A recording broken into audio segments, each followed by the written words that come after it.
بسم اللہ الرحمن الرحیم۔ السلام علیکم ورحمۃ اللہ وبرکاتہ۔ میرے پیارے بچوں، بزرگوں، جوانوں، دوستوں، ماؤں، بہنوں، حضرت محمد صلی اللہ علیہ وآلہ وسلم کی یہ جو حدیث آپ کو سنانے لگا ہوں، اس کا کچھ مفہوم یوں ہے کہ اللہ تعالیٰ جس کی بھلائی چاہتا ہے اسے دین کی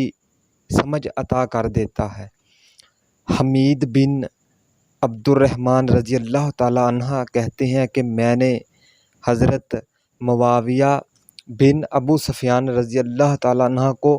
خطبہ دیتے ہوئے سنا۔ وہ فرماتے ہیں کہ میں نے نبی کریم صلی اللہ علیہ وآلہ وسلم کو یہ کہتے ہوا سنا،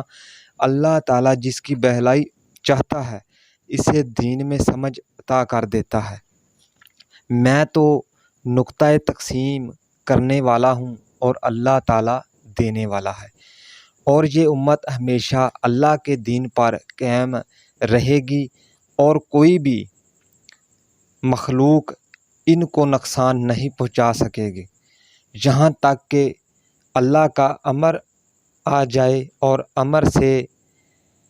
مراد وہ ہوا ہے جو قیامت سے پہلے جس کے دل میں ذرا برابر بھی ایمان ہوگا اس کی روح کو قبض کرے گی، تو اس کے بعد قیامت برپا ہوگی۔ پیارے دوستو، حضرت محمد صلی اللہ علیہ وآلہ وسلم کی اس حدیث مبارک کو زیادہ سے زیادہ شیئر کریں تاکہ جنہیں نہیں پتہ وہ چلو یوٹیوب پر یہ سن کر ہو سکتا ہے یہ حدیث کسی کے دل میں اتر جائے، اور